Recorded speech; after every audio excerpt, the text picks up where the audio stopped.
கிறிஸ்துவுக்குள் பிரியமானவர்களே, கர்த்தராகிய இயேசு கிறிஸ்துவின் நாமத்தினால் உங்கள் அனைவருக்கும் என் அன்பின் வாழ்த்துதலை தெரியப்படுத்துகிறேன். இன்று நாம் அற்புதம் பெறுவது எப்படி என்பதை குறித்து தியானிக்க போகிறோம். பிரியமானவர்களே, நம்முடைய வாழ்க்கையில் நாம் அற்புதம் பெறுவதற்கு விசுவாசம் மிகவும் அவசியம். அது மாத்திரமல்ல, பரிசுத்தம் வேண்டும். நாம் அதற்காக ஜெபிக்க வேண்டும். முதலாவது, அற்புதம் என்றால் என்ன என்று பார்க்கலாம். அற்புதம் என்றால் இயற்கைக்கு அப்பாற்பட்டது, மனிதர்களால் செய்யக்கூடாதது. இயேசு ஒருவரால் மாத்திரம் நாம் அந்த அற்புதத்தை நம்முடைய வாழ்வில் பெற்றுக்கொள்ள முடியும். ஹல்லேலூயா. முதலாவது விசுவாசம். யோவான் 11வது அதிகாரம் 40வது வசனம், நீ விசுவாசித்தால் தேவனுடைய மகிமையை காண்பாய் என்று நான் உனக்கு சொல்லவில்லையா என்றார். ஹல்லேலூயா. நம்முடைய வாழ்க்கையில் நாம் விசுவாசத்தில் நிலைத்து நிற்கிறவர்களாக இருக்க வேண்டும். அவருடைய மகிமை நம்முடைய வாழ்க்கையில் காணப்பட வேண்டும் என்றால் நாம் விசுவாசித்து காணப்படுகிறவர்களாக இருக்க வேண்டும். வேதத்தில் ஒரு அற்புதத்தை குறித்து நாம் பார்க்கலாம். மத்தேயு 8வது அதிகாரம் 2வது வசனம், அப்பொழுது குஷ்டரோகி ஒருவன் வந்து அவரை பணிந்து, ஆண்டவரே, உமக்கு சித்தமானால் என்னை சுத்தமாக்க உம்மால் ஆகும் என்றான். ஹல்லேலூயா. பிரியமானவர்களே, இந்த வசனத்தின்படி நாம் 3 காரியங்களை குறித்து பார்க்கிறோம். முதலாவது, குஷ்டரோகி ஒருவன் வந்து அப்பொழுது நாம் அவருடைய சமூகத்தில் போய் ஜெபிக்கிறவர்களாய் இருக்க வேண்டும். அவருடைய சமூகத்துக்கு நாம் போக வேண்டும். இரண்டாவது காரியம், அவரை பணிந்து என்றால் அவரை தாழ்த்தினார். ஒருவன் கிறிஸ்துவுக்கு முன் தன்னை தாழ்த்தும் பொழுது அவரால் உயர்த்தப்படுவான் என்று வேதம் சொல்லுகிறது. அது மாத்திரமல்ல, நமக்கு ஒரு அற்புதம் வேண்டும் என்றால் நாம் நம்மை தாழ்த்துகிறவர்களாய் இருக்க வேண்டும். மூன்றாவதாக, உமக்கு சித்தமானால் என்னை சுத்தமாக்க உம்மால் ஆகும் என்றான். அந்த குஷ்டரோகி விசுவாசத்தினால் அதை பெற்றுக்கொள்வேன் என்று விசுவாசித்தான். அதனால் என்ன நடந்தது? அவனுடைய வாழ்க்கையில் ஒரு அற்புதம் நடந்தது. இன்று பிரியமானவர்களே, இந்த 3 காரியம் உங்களிடத்தில் இருக்கிறதா என்று பாருங்க. முதலாவது, அவருடைய சமூகத்துக்கு போய் நீங்க ஜெபிக்க வேண்டும். அவருடைய சமூகத்துக்கு நீங்க முதலாவது போக வேண்டும். இரண்டாவது, உங்களை தாழ்த்த வேண்டும், பணிந்து கேட்க வேண்டும். மூன்றாவது, அவர் மீது விசுவாசம் நிறைந்தவர்களாய் நீங்கள் காண வேண்டும். இந்த 3 காரியமும் ஒருவனுடைய வாழ்க்கையில் இருக்கும் பொழுது அவன் எளிதில் அற்புதத்தை பெற முடியும்.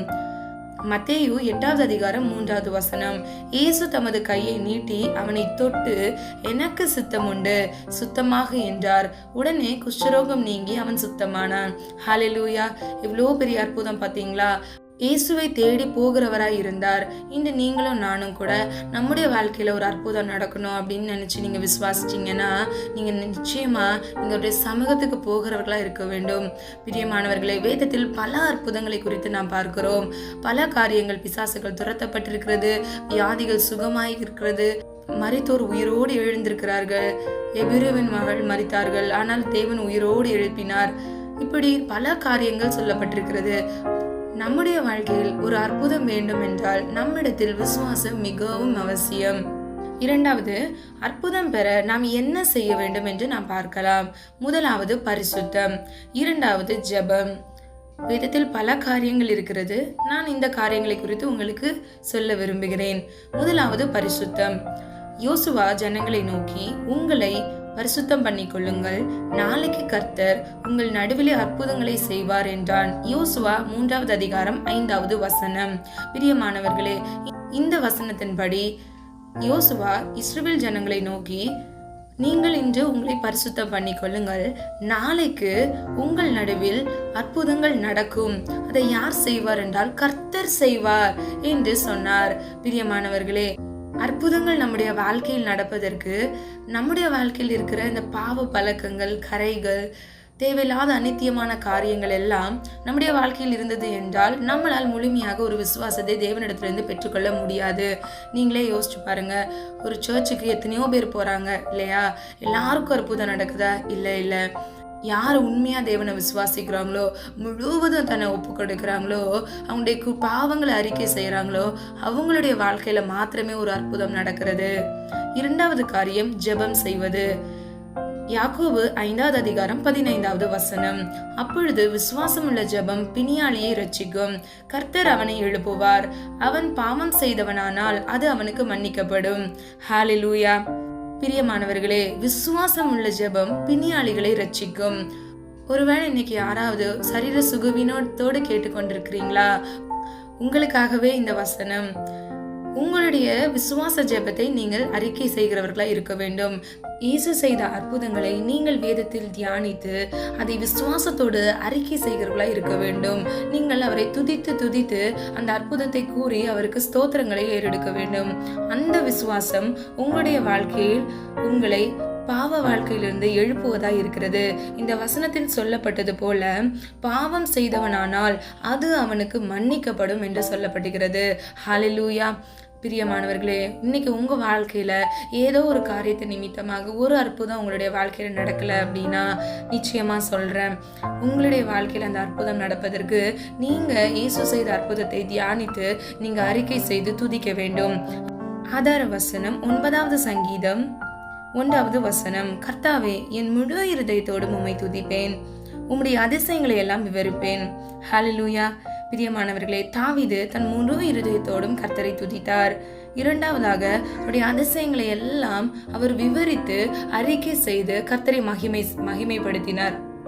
இரண்டாவதாக அவர் கர்த்தர் செய்த அதிசயங்களை குறித்து விவரித்தார், அதை போற்றினார், புகழ்ந்தார், துதித்தார். அப்படி நம்முடைய வாழ்க்கையில சொல்லப்பட்ட வசனத்தின்படி நீங்க துதிக்கிறவர்களா இருந்து ஜெபித்து விசுவாசத்தோடு இருந்தீங்க அப்படின்னா கர்த்தர் உங்களை சுத்திகரிப்பார். விசுவாசம் உள்ள ஜெபம் பிணியாளிகளை ரட்சிக்கும். ஹல்லேலூயா. யாக்கோபு 5வது அதிகாரம் 16வது வசனம்.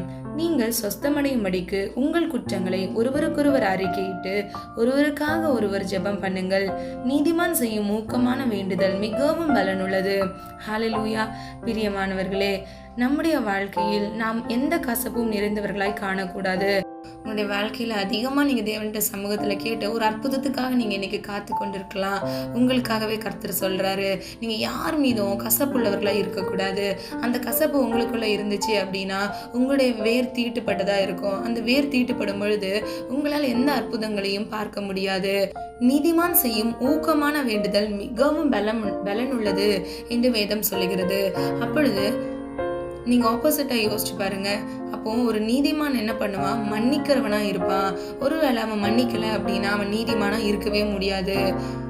இந்த வசனத்தின்படி ஒருவருக்காக ஒருவர் ஜெபம் பண்ணுங்கள். அப்போ நம்ம என்ன பண்ணணும்? ஒருவருக்காக ஒருத்தர் நம்ம ஜெபம் பண்ணுகிறவர்களா இருக்கணும். நம்ம மட்டும் நல்லா இருக்கணும், ஏன் குடும்பம், ஏன் வீடு அப்படின்னு மட்டும் நீங்க தயவு செஞ்சு யோசிக்காதீங்க. பிறருக்காக விண்ணப்பம் பண்ணுங்க. இரக்கமுள்ளவர்களா இருங்க. இயேசுவின் ரூபத்தை தரித்து கொள்கிறவர்களா இருங்க. அவருடைய சாயல் உங்களுக்குள்ள வரணும். இயேசு அன்பானவர், ஆகவே நீங்களும் அன்பாதான் இருக்கணும். இயேசு பரிசுத்தர், நீங்க பரிசுத்தமா இருக்கணும். இயேசு கிட்ட இருந்து நீங்க ஒரு அற்புதம் பெற்றுக்கொள்ள வேண்டும் என்றால் இயேசு கிறிஸ்துவை போல நீங்க நடக்கிறவர்களா நீங்க இருங்க, மாறுங்க. உங்களால முடியும். ஒரு கடுகளவு கூட உங்களுக்கு அவிசுவாசம் உங்களுடைய வாழ்க்கையில இருக்கவே கூடாது. பிரியமானவர்களே, மத்தேயு 17வது அதிகாரம் 20வது வசனம். அதற்கு இயேசு, உங்கள் அவிசுவாசத்தினாலேதான், கடுகு விதையளவு விசுவாசம் உங்களுக்கு இருந்தால் நீங்கள் இந்த மலையை பார்த்து அவிடம் விட்டு அப்புறம் போ என்று சொல்ல அது அப்புறம் போவும். உங்களால் கூடாத காரியம் ஒன்றும் இராது என்று மெய்யாகவே சொல்லுகிறேன் என்று நாம் இதை பார்க்கிறோம். பிரியமானவர்களே, கடுகு என்றால் இஸ்ரவேல் நாட்டில் உயரமாக வளரும் ஒரு வகை செடி அல்லது மரம். அது உயர்ந்து விளந்துக்கிற மரம். அப்படிப்பட்ட விசுவாசம் உங்களுக்குள் இருக்க வேண்டும். நீங்க நினைக்கிற மாதிரி கடுகு என்றால் நம்ம சமையல்ல யூஸ் பண்ற கடுகு கிடையாது. அது உயர்ந்து வளர்கிற ஒரு வகை செடியாக இருக்கிறது, ஒரு வகை மரமாக இருக்கிறது. அப்படிப்பட்ட விசுவாசத்தை தான் இயேசு உங்களிடமும் என்னிடமும் எதிர்பார்க்கிறாரு.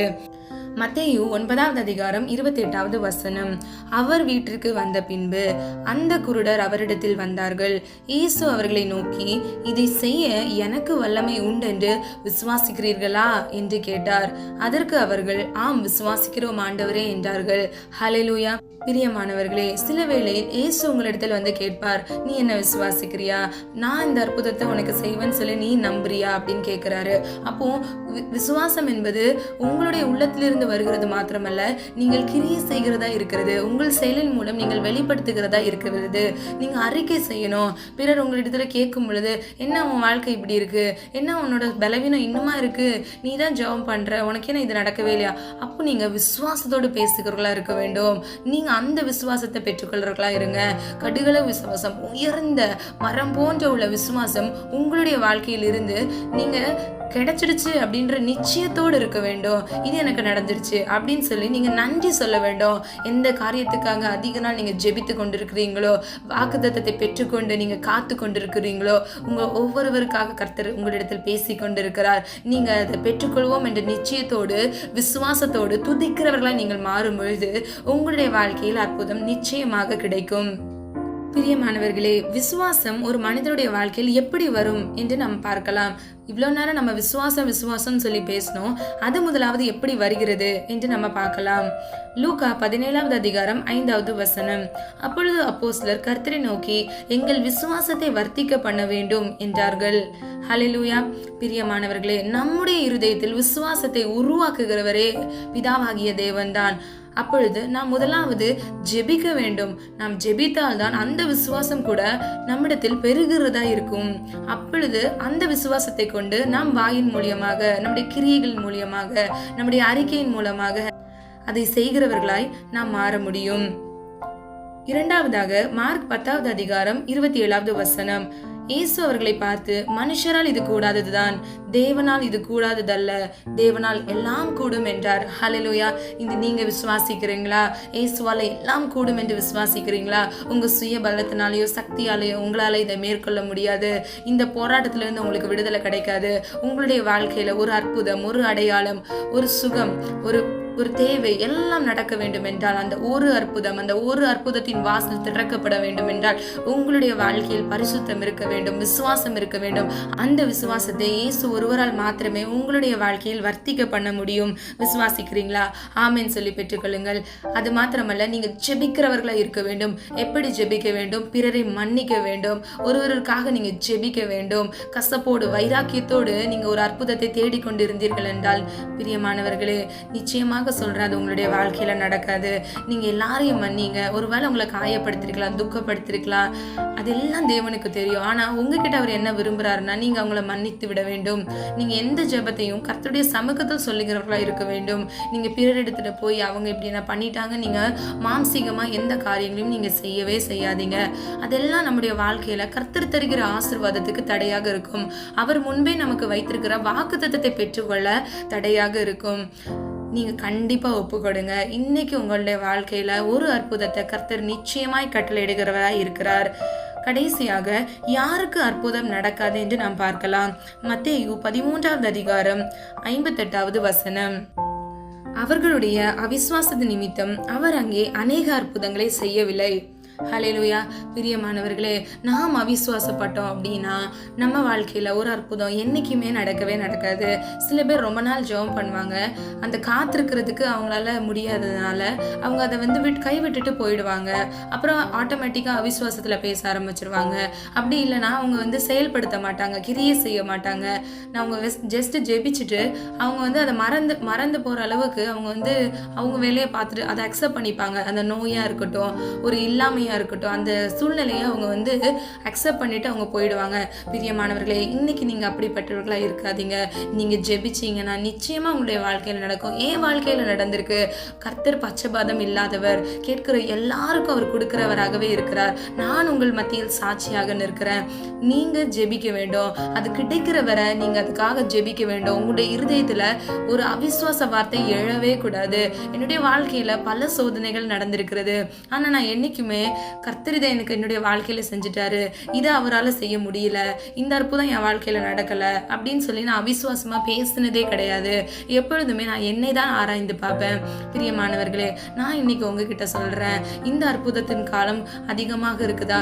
காத்திருக்கிறது மனத்தை இழைக்க பண்ணும், விரும்பினது வரும் பொழுதோ ஜீவ விருட்சம் போல் இருக்கும் என்று வேதம் சொல்லுகிறது.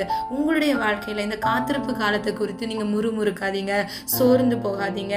சிலர் ரொம்ப சோர்ந்து போயிருவீங்க. கண்டிப்பா அப்படி பண்ணாதீங்க. உங்களை கர்த்தர் நிச்சயமா உங்களுடைய தலையை கர்த்தர் உயர்த்துவார். எந்தெந்த இடங்கள்ல நீங்க தாழ்த்தப்பட்டீங்களோ உங்களுடைய வாழ்க்கையை கர்த்தர் உயர்த்துகிறவராய் இருக்கிறார். அவர் உங்களை ஒரு நாளும் கைவிடாத தேவன்.